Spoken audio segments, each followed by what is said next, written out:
السلام علیکم ورحمۃ اللہ وبرکاتہ۔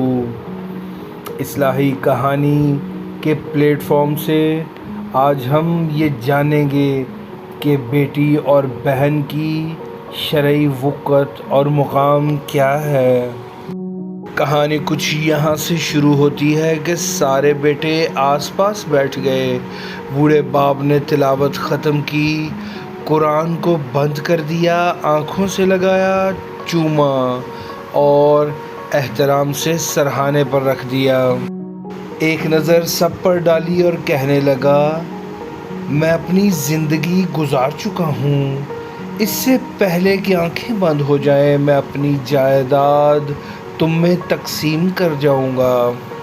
سب کو اچھا خاصا حصہ ملے گا، مگر یہ تمہاری ذمہ داری ہے کہ تم اپنی بہنوں کو مجبور کرو کہ وہ اپنے حق سے دستبردار ہو جائیں،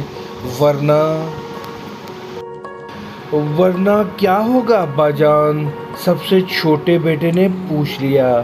بوڑھے باپ کے چہرے پر کئی تلخ لہریں آئیں اور گزر گئیں۔ خشک ہونٹوں پر زبان پھیر کر بولا، ورنہ تمہارے باپ کی زمین غیروں میں چلی جائے گی۔ چھوٹا بیٹا ذرا خود سر تھا، پوچھنے لگا، ابا جان بیٹی کو جائیداد سے حق دینے کا حکم تو خدا کا ہے، کیا خدا کو یہ علم نہ تھا کہ بیٹی کو حصہ دینے سے زمین غیروں میں چلی جائے گی؟ کمرے میں خاموشی چھا گئی۔ کسی کے کچھ بولنے سے پہلے وہ پھر بول اٹھا، بیٹی کو زمین دیتے ہوئے آپ کو لگا کہ زمین غیروں میں چلی جائے گی، مگر داماد کو بیٹی دیتے ہوئے آپ نے کیوں نہ سوچا